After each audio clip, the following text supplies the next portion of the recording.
नमस्कार दोस्तों, Vidyadham IAS academy में आप लोग का स्वागत है। आज हम लोग करेंसी अर्थात मुद्रा के बारे में पढ़ेंगे कि मुद्रा क्या है, मुद्रा कितने प्रकार के होते हैं, मुद्रा का कार्य क्या है। तो आइए शुरू करते हैं। पहले मुद्रा क्या है? तो मुद्रा वैसी वस्तुएं हैं जिसका उपयोग वस्तुओं एवं सेवाओं के विनिमय अथवा भुगतान के रूप में करते हैं। जैसे आप मार्केट जाते हैं तो किसी चीज़ को खरीदने के लिए आपको कुछ मुद्रा का भुगतान देना होता। इसी दोनों के बीच जो एक्सचेंज हो रहा, आप मुद्रा दे रहे हैं और वस्तुएं ले रहे हैं, यानी कि विनिमय का कार्य कर रहा है। या फिर ऋण का भुगतान करने के लिए या फिर ब्याज का भी भुगतान करने के लिए मुद्रा का ही उपयोग करते हैं, इसे ही मुद्रा कहते हैं। अब मुद्रा का कार्य क्या? तो डिफिनेशन से ही दो कार्य निकल रहा है। देखिए, पहला विनिमय और दूसरा भुगतान, यानी कि ये तो डिफिनेशन हो गया, वैसी वस्तुएं जिसे विनिमय, जिसे वस्तुओं एवं सेवाओं के विनिमय एवं भुगतान के रूप में स्वीकार किया जाता है, उसे हम मुद्रा कहते हैं। तो मुद्रा का कार्य क्या है? तो मुद्रा का कार्य विनिमय, यानी कि इससे ही दो कार्य निकल रहा है, विनिमय और दूसरा भुगतान। तो विनिमय समझा दिए हैं कि आप जब मार्केट जाते हैं, किसी चीज़ या वस्तु की खरीदारी करते हैं तो उसके बदले आपको कुछ मुद्रा भुगतान करना होता। कुछ क्या, जितना मूल्य होता है उतना देना होता, तभी आप वस्तु को खरीद सकते हैं या फिर सेवाओं को प्राप्त कर सकते हैं। फिर दूसरा भुगतान में भी समझाया है कि आप ऋण अदा करने के लिए मुद्रा का उपयोग करते हैं या फिर ब्याज की अदायगी में भी मुद्रा का ही उपयोग किया जाता है। तीसरा क्या है? मूल्यों के मापक या निर्धारक। हाँ, मुद्रा ही एक ऐसी वस्तु है जिससे सभी वस्तुओं एवं सेवाओं के मूल्यों को मापा जाता है या फिर निर्धारण किया जाता है। मान लीजिए इस पेन को बनाने के लिए 20 रुपया लगा होगा, तब तो इसका दाम 25 रुपया है, यानी 5 रुपया प्रॉफिट टैक्स उस सब मिलाकर, यानी कि इसका मापक कौन कर रहा है? मुद्रा कर रहा है। दूसरा चीज में तो इसका मापक नहीं हुआ कि मुद्रा के अलावा कि आप जैसे कुछ फालतू चीज में बोलकर इसका मूल्य बता दे कि इतना इतना, यानी कि मूल्य को, इसके मूल्य को कौन बतलाता है? मुद्रा ही बतलाता है। जैसे 20 रुपया का है, यानी 20 रुपया यानी मुद्रा, 20 मुद्रा को ही 20 रुपया। अलग अलग देश में अपना अपना, जैसे रुपया डॉलर है, इसको हम $1 या आधा डॉलर भी कह सकते थे। अपने अपने हिसाब से हो सकता है वो अमेरिका में $1 में मिले। तो फिर मूल्यों के मापक के रूप में फिर मूल्यों के मूल्य निर्धारित करता है। इतना जान लीजिए कि मुद्रा क्या करता है? वस्तुओं का मूल्य निर्धारित करता है। चौथा, मूल्यों का संचयन या भंडारण। जैसे ही हम मुद्रा को मूल्यों का मापक मान लेते हैं, वैसे ही हम सोचते हैं कि मुद्रा को अपने घर में स्टॉक करके रखें ताकि अन्य वस्तुओं को खरीद सकते हैं, क्योंकि अन्य वस्तुओं के मूल्यों का निर्धारक होता है। इसीलिए हम इसका संग्रह भी करते हैं, भंडारण भी करते हैं, यानी इसका संचयन भी करते हैं। फिर साख का आधार होता है, साख का क्या होता? आधार होता, बेस होता। छठा क्या? राष्ट्रीय आय के वितरण का भी आधार होता है। सातवां, पूंजी को तरलता प्रदान करने में सहायक होता है। फिर भारतीय रुपया का प्रतीक चिन्ह, यानी कि जो भारतीय रुपया का नया आप चिन्ह देखे होंगे, पहले रुपया लिखा होता था, अब सीधा सीधी ए वाला रहा होता है, लिखा हुआ होता है। तो इसे कब अपनाया गया था? इसे 2010 में अपनाया गया था भारत सरकार द्वारा। इसका डिजाइन कौन किया था? ईरा को किसने बनाया था? तो ये बनाया था IIT बम्बई के स्टूडेंट डी उदय कुमार द्वारा इस रुपये को, यानी कि इस चिन्ह को डिजाइन किया गया था। ये कौन सा अक्षर है, कौन सा है? देवनागरी लिपि का अक्षर है, इंग्लिश में आर। ये रोमन लिपि का है। किस लिपि का है? देवनागरी लिपि का, और इंग्लिश में रुपया आर ई का किस लिपि का है? तो ये रोमन लिपि का है। इसमें क्या होगा? भारतीय रुपया विश्व की 5वीं मुद्रा है जिसका अपना प्रतीक चिन्ह है। विश्व में 5 ही देश का मुद्रा है जिसका अपना अपना प्रतीक चिन्ह है। जैसे ये डॉलर, अमेरिका का डॉलर, ये अमेरिका का डॉलर है, एट अमेरिका का डॉलर, डॉलर का साइन है। ये ब्रिटिश पाउंड, ब्रिटेन का पाउंड है। ये जापान का येन है, यानी जापान के रुपया का मुद्रा का अपना एक साइन है। इसी प्रकार यूरोपियन यूनियन का क्या है? यूरो है। यूरोपीय यूनियन के भी देशों के मुद्रा का अपना साइन है। फिर भारतीय रुपया, यही 5 मुद्रा ऐसे है जिसका अपना प्रतीक चिन्ह है। उसमें एक भारतीय रुपया है। ये हो गया भारतीय रुपया का प्रतीक चिन्ह। अब थोड़ा मोटा मोटी बात बता देते हैं। रुपया किसके द्वारा जारी किया जाता है? तो सरकार द्वारा या फिर केंद्रीय बैंक द्वारा। भारत में केंद्रीय बैंक द्वारा जारी किया जाता है, किंतु सिक्के और 1 रुपया का नोट वित्त मंत्रालय द्वारा जारी किया जाता है। वर्तमान में जो मुद्रा प्रचलित है किस प्रणाली पर आधारित है? फिएट प्रणाली पर आधारित है।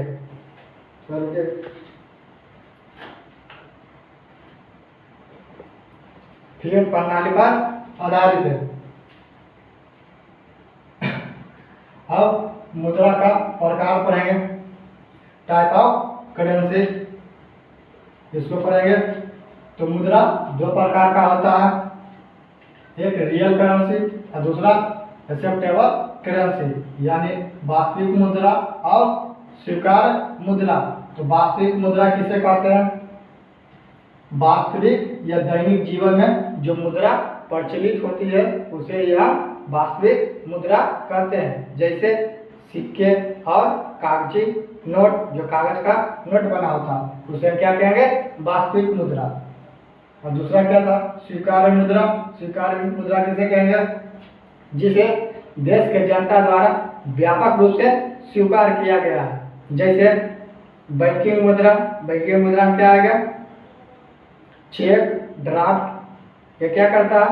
देश का जनता स्वीकार करता है। वैध मुद्रा और फिर साख मुद्रा, जिसमें हुंडी और वचन पत्र ये सब शामिल किया जाएगा। स्वीकार मुद्रा में एक एक कर हम पढ़ेंगे। तो पहले वास्तविक मुद्रा को पढ़ लेते हैं। मुद्रा 2 प्रकार का होता है, रियल करेंसी और दूसरा एक्सेप्टेबल करेंसी। और रियल करेंसी को भी हम 2 भाग में बांटते हैं, एक मेटेलिक करेंसी और दूसरा पेपर करेंसी। मेटेलिक करेंसी यानी कि धातु मुद्रा, जो धातु का बना होता है। सॉरी। और दूसरा पेपर करेंसी। पेपर करेंसी कागजी मुद्रा, जो कागज का बना होता है। तो क्या हो गया?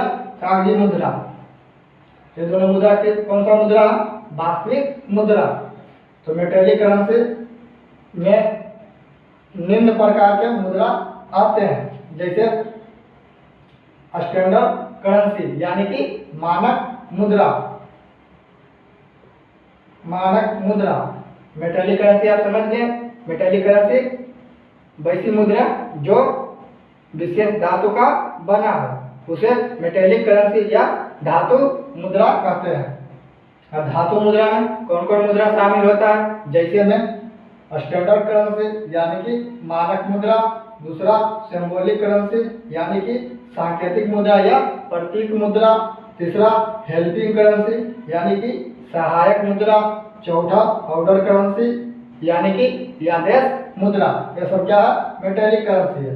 तो स्टैंडर्ड करेंसी किसे कहते हैं? स्टैंडर्ड करेंसी जिस पर अंकित मूल्य वास्तविक धातु के मूल्य के बराबर होता है। जैसे मैं समझाना चाहता हूं कि इसमें क्या कर रहा, जिस पर अंकित मूल्य वास्तविक धातु के मूल्य के बराबर होता है। मान लीजिए आपके पास 1 रुपया का सिक्का है, अगर उस सिक्के को गलाकर हम धातु बना दें और बेचने जाए तो उसका दाम हमें 1 रुपया मिलेगा। ना तो 1 रुपया ज़्यादा मिलेगा और ना ही 1 रुपया से कम मिलेगा। यानी जो धातु था 1 रुपया का, उतना ही वजन का 1 रुपया जो मूल्य है, 1 रुपया के मूल्य के बराबर ही उतना धातु का उपयोग उस मूल्य को, उस रुपये को बनाने में किया गया।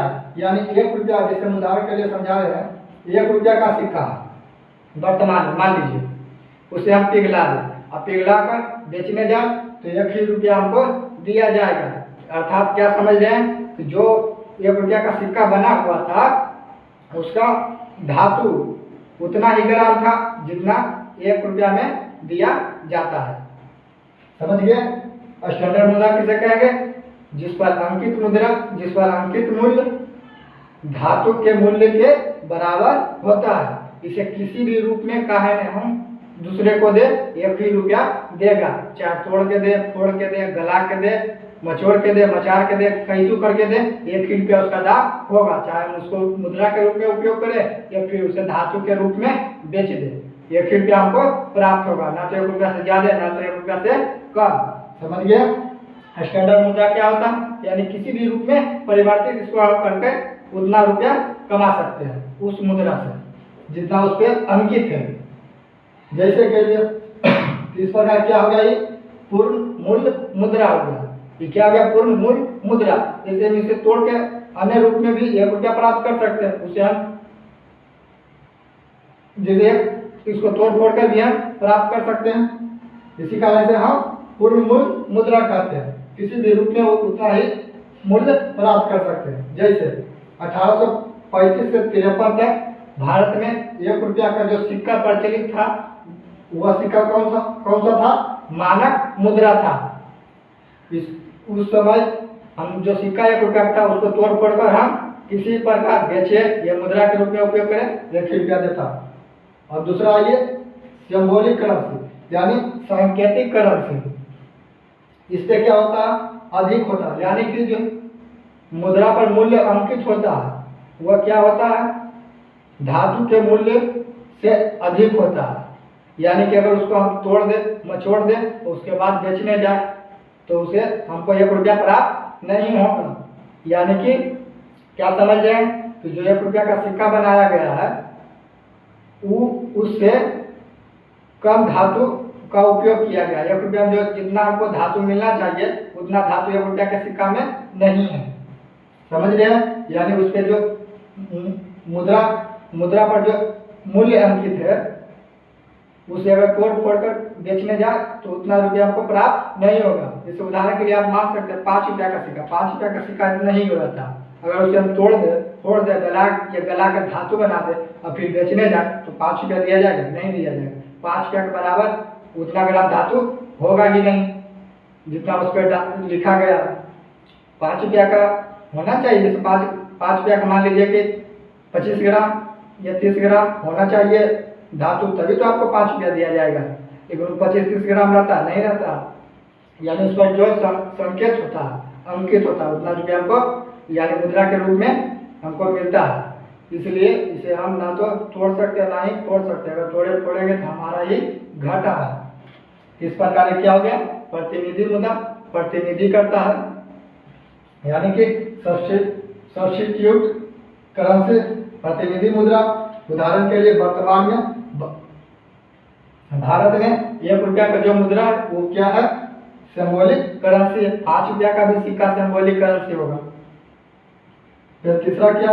हेल्पिंग करेंसी यानी सहायक मुद्रा। सहायक मुद्रा कुछ नहीं, इसका सहायता करता है, सिंबॉलिक करेंसी का सहायता करता है। जैसे 1 रुपया से 10 रुपया तक के सिक्के जो वर्तमान में भारत में भी जारी है, 1 रुपये से 10 रुपये के सिक्के क्या है?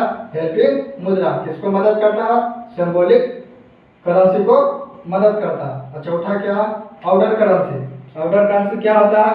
यानी आदेश मुद्रा, ई वैश्विक मुद्रा जो राज्य द्वारा जारी किया जाता है और कानूनी तौर पर इसे अपने के अलावा किसी अन्य वस्तुओं में नहीं बदल सकते हैं। उसे अपने ही अपने में बदला जा सकता है, करेंसी ही करेंसी में बदला जा सकता है। जैसे 1 रुपये के नोट, इसे अन्य वस्तुओं में नहीं बदल सकते। 1 रुपया के बदले 1 ही रुपये के सिक्के में या फिर नोट में बदल सकते हैं। जैसे वित्त मंत्रालय द्वारा जारी 1 रुपया का नोट और सिक्के क्या है?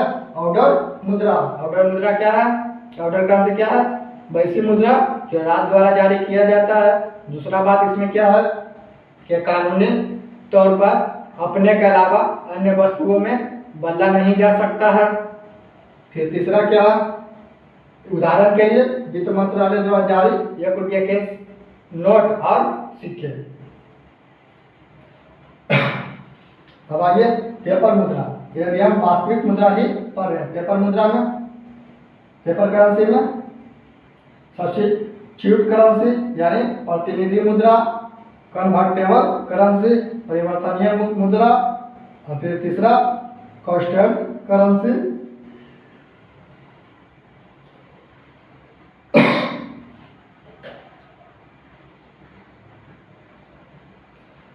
माफ कीजिएगा, ये पेपर मुद्रा का भाग था।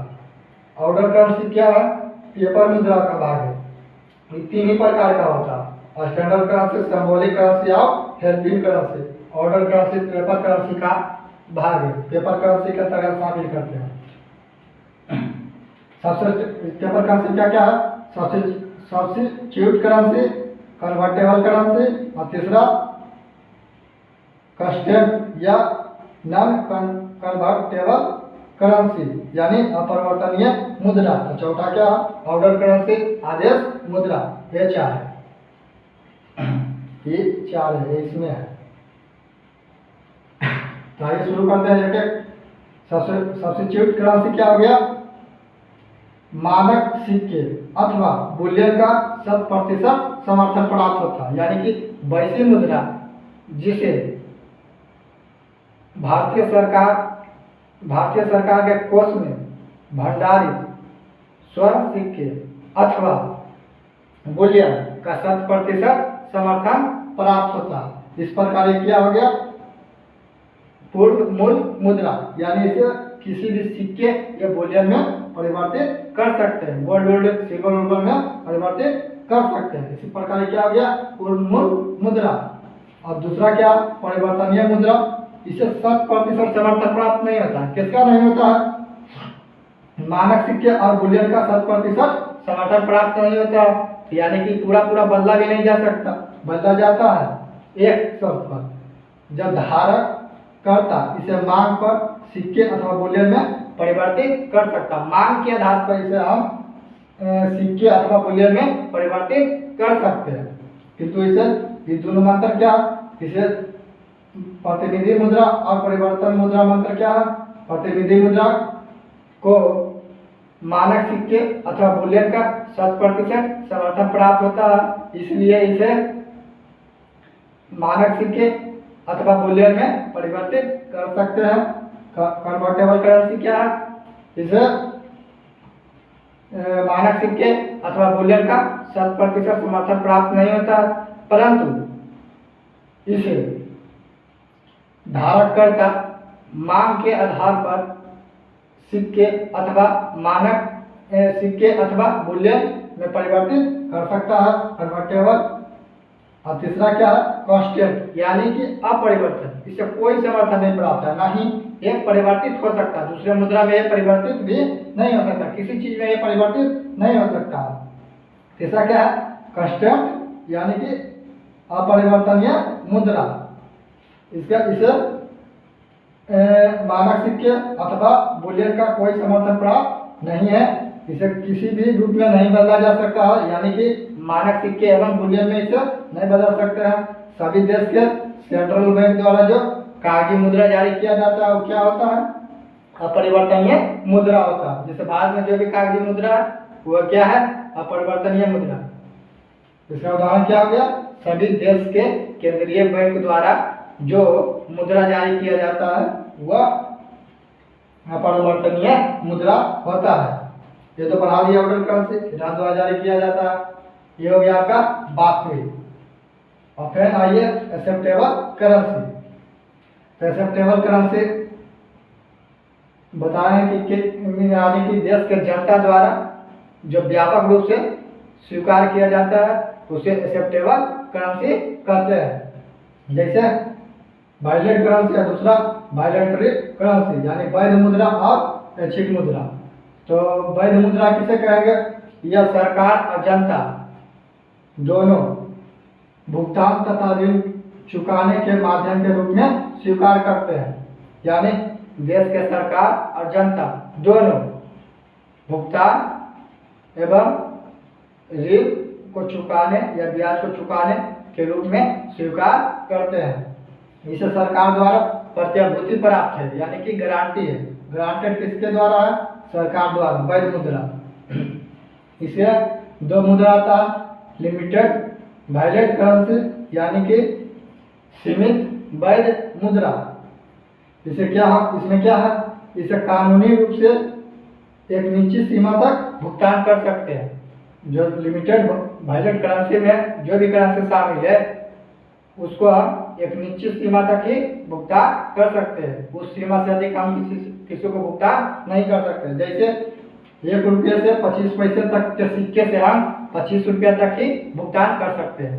25 रुपया से ज़्यादा नहीं भुगतान कर सकते हैं। जैसे मेरे पास 1 पैसा से 25 पैसे तक के सिक्के हैं, तो उससे हम किसी व्यक्ति को मैक्सिमम 25 रुपया तक ही भुगतान कर सकते हैं। फिर अनलिमिटेड वायलेंट करेंसी यानी अनलिमिटेड माने असीमित वैध मुद्रा। इसमें असीमित मात्रा तक हम भुगतान कर सकते हैं। यानी कि सही प्रकार के नोट हम क्या कर सकते हैं? जितना माने उतना भुगतान कर सकते हैं। और फिर सिक्का में 50 पैसा से लेकर 10 रुपया तक जितना माने उतना लाख रुपया माने लाख रुपया भुगतान कर सकते हैं। अब तो 50 पैसा चलता ही नहीं, यानी कि 1 रुपया से 10 रुपया तक के सिक्के को चाहे तो जितना मन है उतना तक भुगतान कर सकते हैं। कोई इसके लिए मना नहीं कर सकता है, लेकिन यहाँ पे मना कर सकता है 1 रुपया से 25 पैसे तक के सिक्के को हम मात्र 25 रुपया तक ही भुगतान कर देते हैं, तो चलता ही नहीं। ये हो गया वायलेंट करेंसी का 2 भाग था, limited violent currency, unlimited violent currency. इसमें क्या है? इसका दूसरा भाग क्या? वायलेंटरी यानी ऐच्छिक मुद्रा। इससे क्या होता है? वैसी मुद्रा जिसे स्वीकार करना अथवा ना स्वीकार करना, ऐच्छिक यानी कि हमारी इच्छा पर। वैसी मुद्रा जिसे स्वीकार करना अथवा ना करना भुगतान प्राप्तकर्ता के इच्छा पर निर्भर करता है। ऐसा कि नहीं है, ऐसा नहीं है कि अगर कोई व्यक्ति आए कहा कि आप बैंक चेक ले लीजिए मंजूरी, हमको मन नहीं है कि नहीं हम नहीं लेंगे, तो हमको मंजूरी नहीं दे सकता। किसी प्रकार का जोर जबरदस्ती नहीं कर सकता। इसमें क्या क्या चीज़ को शामिल करते हैं? बैंक मुद्रा। बैंक मुद्रा में क्या था? Cheque, draft. और फिर शाक मुद्रा। शाक मुद्रा में क्या था? हुंडी और वचन पत्र। तो अगर बताएं कि इसे भुगतान प्राप्त करता ही चाहे तो स्वीकार कर सकता है और चाहे तो ना स्वीकार कर सकता है। जैसे कि इसमें कौन आता है? बैंकिंग मुद्रा और शाक मुद्रा। बैंक मुद्रा क्या आता है? चेक और ड्राफ्ट और सारा यात्री चेक भी हो गया, बैंकर चेक भी हो गया। और इसमें शाक मुद्रा में हुंडी, वचन पत्र ये सब आता है। तो अगर कोई व्यक्ति आया हमें कह रहा कोई सामान खरीदा हमसे और उसके बदले कह रहा हुंडी ले ही लीजिए, हुंडी ले ही लीजिए, ये वचन पत्र ले लीजिए, ये चेक ले लीजिए भुगतान के रूप में, तो हम मेरा मन होगा तभी ले सकते हैं, अन्यथा हम उससे करेंसी मांगेंगे जो भारतीय देश में प्रचलित है। यह हो गया हमारा मुद्रा। तो इसके बारे में कुछ जान लेते हैं। चेक। चेक थर्ड पार्टी द्वारा जारी किया जाता है। जैसे चेक किसको दिया जाता है? चेक बैंक द्वारा अपने खाता धारक को दिया जाता है। जैसे हम मान लीजिए SBI में खाता खुलाए हुए हैं, SBI हमें चेक दे सकता है और उस चेक को हम राम को दे सकते हैं कि इतना रुपये का आपको चेक काट के देते हैं। यानी कि इसमें कुछ शर्तों को पूरा करना होता, सूचनाएं भरनी होती, जैसे कितना रुपया हमको देना है चेक पे, डेट कब जारी करना है, उसका नाम जिसे हम चेक दे रहे हैं या जिस संस्था को दे रहे हैं, जिस कंपनी को दे रहे हैं उसका नाम भी लिखना होता, या फिर उसका खाता संख्या हमको लिखना होगा। यह हो गया चेक। ड्राफ्ट बैंक द्वारा जारी किया जाता है, लेकिन ड्राफ्ट में क्या होता है, बैंक पहले भुगतान ले लेता है। जितना रुपया का आप ड्राफ्ट बनवाने जाइएगा उतना रुपया आपको बैंक पहले ले लेगा, इसलिए इसे क्या कहते हैं, पूर्व भुगतान। क्योंकि बैंक पहले पैसा ले लेता है, उसके बाद ड्राफ्ट जारी करता है, और इसमें क्या होता है, बाउंस होने का खतरा नहीं होता है, क्योंकि पैसा तो ले लिया तो बाउंस कैसे होगा पैसा। इसमें एक और बात है, जिस शाखा का नाम ड्राफ्ट दिया जाएगा उसी शाखा में आप इसे भुना सकते हैं। यह हो गया ड्राफ्ट। अब हुंडी, ये भी एक प्रकार का शाख है, माने कि यह लिखित विपत्र होता है, लिखित आदेश होता है।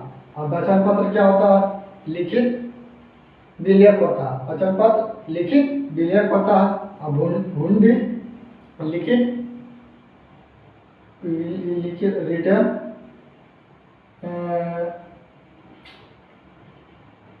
लिखित रिटर्न डब्ल्यू लिखित विलेख होता है, लिखित ऑर्डर होता है, रिटर्न ऑर्डर होता है।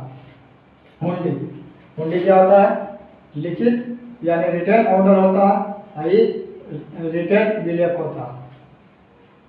ये हो गया हमारा मुद्रा के प्रकार। एक बार थोड़ा जल्दी में रिकॉल कर लेते हैं। मुद्रा क्या है, वैसी वस्तु है जिसे विनिमय एवं भुगतान के रूप में स्वीकार किया जाता है, उसे मुद्रा कहते हैं। इसका कार्य क्या, तो विनिमय के रूप में, भुगतान के रूप में, मूल्यों के मापक के रूप में, मूल्यों का संचयन के रूप में, साख का आधार होता है, राष्ट्रीय आय के वितरण का आधार होता है, पूंजी को तरलता प्रदान करता है।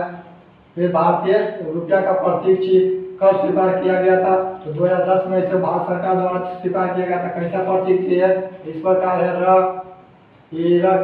कौन सी लिपि का है, तो देवनागरी लिपि का है हिंदी में। अंग्रेजी में यह किस लिपि का है, तो रोमन लिपि का है। यह किसके द्वारा डिजाइन किया गया, IIT बॉम्बे के स्टूडेंट डी उदय कुमार द्वारा डिजाइन किया गया। इस प्रकार भारत जो इस संकेत को अपना लिया, ये भारतीय करेंसी को पांचवी ऐसी करेंसी मानता है जिसका अपना प्रतीक चिन्ह है। पहला डॉलर, दूसरा ब्रिटिश पाउंड, तीसरा जापान येन, चौथा यूरोपीय यूनियन का येन, और पांचवा भारतीय रुपया। टाइप ऑफ करेंसी दो प्रकार का होता है, रियल करेंसी और एक्सेप्टेबल करेंसी। रियल करेंसी भी दो प्रकार का होता है, मेटेलिक करेंसी और पेपर करेंसी। मेटेलिक करेंसी यानी धातु जो विशेष प्रकार के धातुओं से बना होता।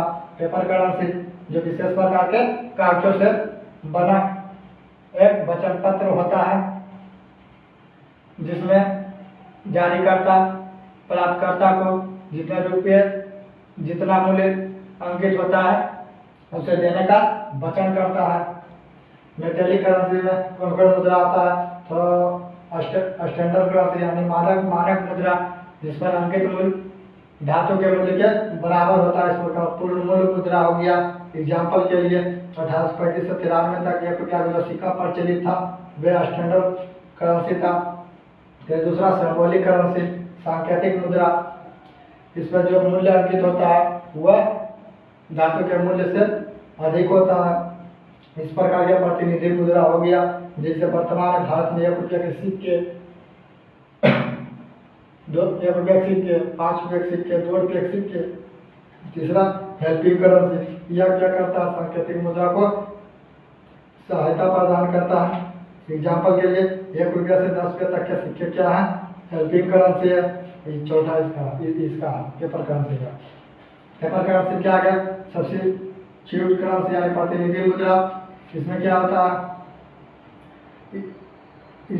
इस मुद्रा को मानक सिक्के अथवा मूल्यन का 100% समर्थन प्राप्त होता है, इसलिए इसे मानक सिक्के अथवा मूल्य में परिवर्तित करा सकते हैं बिना ही रोक टोक के। इस पर पूर्ण मूल्य मुद्रा हो गया। दूसरा क्या है, कन्वर्टेबल करेंसी परिवर्तनीय मुद्रा। इसे मानक अथवा बुलियन, इसे मानक सिक्के अथवा बुलियन का 100% समर्थन प्राप्त नहीं होता है, परंतु धारककर्ता इस मांग पर सिक्के अथवा बुलियन में परिवर्तित करा सकता है। तीसरा क्या है, कांस्टेंट करेंसी या नॉन कन्वर्टेबल करेंसी, अपरिवर्तनीय मुद्रा, इसे कोई समर्थन नहीं प्राप्त होता है। किसका नहीं, बुलियन अथवा मानक सिक्के का। इस प्रकार इसे किसी में नहीं बदला जा सकता। जैसे सभी देश के सेंट्रल बैंक द्वारा जो कागजी मुद्रा जारी किया जाता है उसे किसी भी रूप में नहीं बदल सकते हैं। चौथा ऑर्डर करेंसी था, जो पेपर करेंसी का एक भाग है। पेपर करेंसी का यह अंश है, इसे राज्य द्वारा जारी किया जाता है। कानूनी तौर पर इसे अपने के अलावा अन्य वस्तुओं में नहीं बदला जा सकता, जैसे वित्त मंत्री द्वारा जारी 1 रुपये के नोट और सिक्के। और दूसरा क्या था, करेंसी का प्रकार, एक्सेप्टेबल करेंसी, यह जनता द्वारा व्यापक रूप से स्वीकार किया जाता है। इसे दो भागों में बांटते हैं, वायलेट करेंसी और दूसरा वायलेटरी करेंसी। वायलेट करेंसी क्या, सरकार और जनता दोनों भुगतान तथा ऋण के चुकाने के माध्यम के रूप में स्वीकार करते हैं। यह सरकार द्वारा ग्रांटेड होता है। दूसरा क्या, वायलेटरी करेंसी, इसमें इसे स्वीकार करना अथवा ना करना प्राप्तकर्ता पर निर्भर करता है। प्राप्तकर्ता कानूनी रूप से बाध्य नहीं है कि इसे स्वीकार करने के लिए, जैसे बैंक की मुद्रा और शाख मुद्रा। बैंक की मुद्रा में चेक और ड्राफ्ट को शामिल करते हैं, शाख मुद्रा में हुंडी और वचन पत्र को शामिल करते हैं। वायलेट मुद्रा दो प्रकार का होता है, लिमिटेड वायलेट मुद्रा और अनलिमिटेड वायलेट मुद्रा। लिमिटेड वायलेट मुद्रा में आप लिमिट मात्रा तक ही भुगतान कर सकते हैं, जैसे 1 रुपये से 25 पैसे तक के सिक्के को 25 रुपये तक भुगतान कर सकते हैं, 1 पैसे से 25 पैसे तक। लिमिटेड में, अनलिमिटेड में क्या, असीमित मात्रा तक आप भुगतान कर सकते हैं, जैसे सभी प्रकार के कागजी मुद्रा और 50 पैसे, यानी 50 पैसा खत्म हो गया, 1 रुपया से 10 रुपये तक के सिक्के से आप असीमित मात्रा में भुगतान कर सकते हैं। बेरोक-टोक, ये था हमारा मुद्रा। हम नेक्स्ट वीडियो में मुद्रा के अन्य प्रकार को देखेंगे और समझेंगे। तब तक के लिए धन्यवाद। शेयर करते रहिए, सब्सक्राइब करते रहिए, लाइक करते रहिए, कमेंट करते रहिए। आप यह बताइएगा, एक दो प्रश्न आपसे पूछ लेते हैं।